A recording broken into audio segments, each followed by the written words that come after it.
Hello friends, શું તમારે પણ આવો સરસ મજાનો મેસી ચોટલો શીખવો છે? તો ચાલો જોઈએ આ ચોટલો મેં કેવી રીતના બનાવ્યો. તો હું છું Aarti Patel, UV bridal studio and academy રાજકોટથી.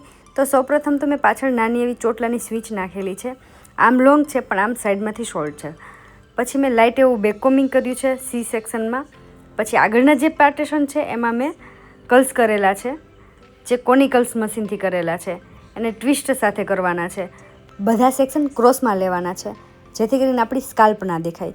બંને સાઈડ સેમ જ કર્લ્સ કરવાના છે અને એકદમ ટાઈટ ટ્વિસ્ટ કરવાની છે, જેથી કરીને કર્લ્સ નીકળે નહીં અને પાછળથી જે આપણે લુક જોતો હોય મેસીમાં એ ભાઈ પ્રોપર આવે.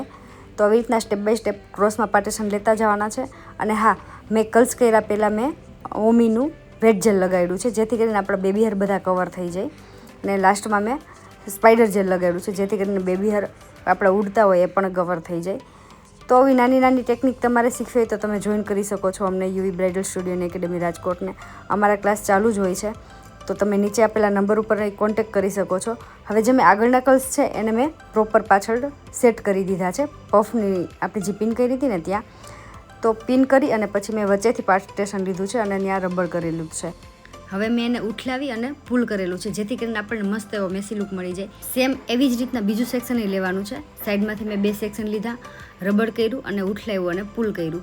સેમ સ્ટેપ બાય સ્ટેપ એવી જ રીતના બધા સ્ટેપ કરવાના છે, જેથી કરીને આપણને મસ્ત એવો મેસી ચોટલો મળી જાય. તો તમને આ મેસી ચોટલો કેવો લાગ્યો કોમેન્ટમાં જરૂર લખજો, અને જો સારો લાગ્યો હોય તો ડન કરી દેજો. અને અમારા અવનવા આવા વિડીયો જોવા માટે અમારી સાથે જોડાયેલા રહેજો. મળીએ નેક્સ્ટ વિડીયોમાં. બાય.